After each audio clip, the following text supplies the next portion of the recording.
নাও তোমার জন্য। Thank you, thank you. প্রথম কথা তুমি এসছো তার জন্য অনেক ধন্যবাদ। পুরোটা আনন্দ হতো।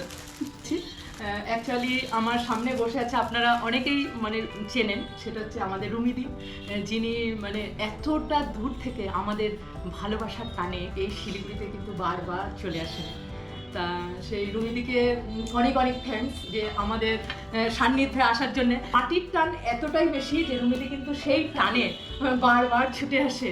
রুমিদি, আপনি একটু নিজের পরিচয়টা একটু নিজেই দিয়ে দিন। আমি শিলিগুড়িতেই জন্মেছি, শিলিগুড়িতেই বড় হয়েছি, শিলিগুড়িতেই পড়াশোনা করেছি। ছোটোখাটো বেড়াতে গেছি শিলিগুড়ির বাইরে, কিন্তু এছাড়া যাইনি। তারপর বিবাহ সূত্রে আমি প্রথমে ব্যাঙ্গালোর, তারপর কানপুর, তারপর পুনে, তারপর সেখান থেকে প্যারিস, সেখান থেকে জাপান, জাপান থেকে আমেরিকাতে সেটেল করেছি। আর দেশ ভ্রমণ করেছি আরো অনেকগুলো দেশ। মানে লস অ্যাঞ্জেলেস থেকে কিন্তু পুরো উড়ে আমাদের পাশে এসে বসে গেছে রুমিদি। তা রুমিদির প্রতি ভালোবাসার টানে আমরা বারবার ছুটে ছুটে আসি। তা ভাবলাম যে রুমিদির সাথে তো দেখা করতেই হবে। রুমিদি এতটা দূর থেকে যদি এসে আমাদেরকে ভালোবাসা দিতে পারি, আমরা এটুকু আসতে পারবো না? আমিও সবাই যখন আমাকে বলে যে আমার বাড়িতে এসো, আমিও তখন সবাইকে এই কথাটাই বলি যে আমি তো এত দূর থেকে এলাম, এবার তোমরা তোমাদের বাড়িতে এইটুকু নিশ্চয়। ওই জন্য আমি এক কথাই বলেছি না আমি পারবো। মানে পারাটা তো অ্যাকচুয়ালি যে মনের ব্যাপার, বলো। আমরা যদি কিছু চাই, আমি সবসময় এটাকে বিশ্বাস করি যে আমরা কিছু চাইলে নিশ্চয়ই পারবো। মানে যতটুকু যদি কারো মানে সামনে কিছু ভালো কিছু তুলে ধরতে পারি, এইটুকুই আমার নিজের পাওয়া। আর আমি অনেক দেশ ভ্রমণ করেছি, তবু তার মাঝে কিন্তু আমার অফিসের ছুটির প্রধান অংশটা আমি দেশের জন্য জমিয়ে রাখি। এই দেশে বারবার করে ফিরে আসি প্রত্যেক বছর। আচ্ছা, আরেকটু তোমাদের মতো মানুষদের জন্য রুমিদিকে করে আমি আরেকটা কথা বলছি। রুমিদি ভীষণ ভালো, আমি যতটুকু জানি ভালো অ্যাঙ্কারিং করেন, রুমিদি ভালো লেখেন। যেটা রুমিদি সুদূর মানে লস অ্যাঞ্জেলেস থেকে বসে এখানকার উত্তরবঙ্গে লেখেন, আমি দেখেছি।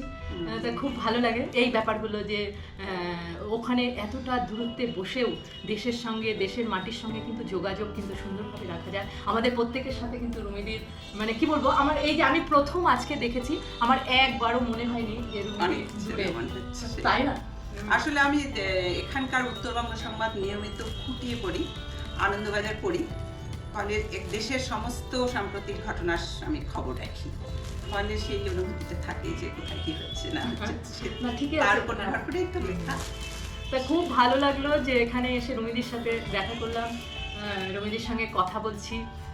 এতদিন শুধু স্ক্রিনেই দেখেছি রুমিদিকে, সেটা যে এত সামনে থেকে দেখতে পাবো খুব ভালো লাগছে রুমিদি।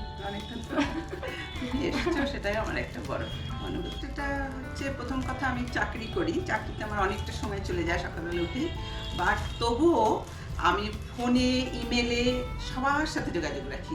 সবার চাইলে পাওয়া যায়, যেটা তুমি একটু আগে বললে যে আমি বাড়ির কাজ করি, লেখালেখি করি, এছাড়াও সবার সাথে যোগাযোগ রাখি। সত্যি কথা বলতে মানুষ হচ্ছে আমার কাছে সবচেয়ে ইন্টারেস্টিং। আর প্রতিটা মানুষ তো আমার কাছে একটা উপন্যাস, একটা নতুন স্বাদ। সেই জন্যই আমি মানুষের সাথে মিশতে সবচেয়ে ভালোবাসি। আবার বারবার এসে আমাদের সঙ্গে দেখা করো নিশ্চয়ই, এবং প্রত্যেকবার আমি চেষ্টা করবো আরো নতুন নতুন মানুষের সাথে মিশতে।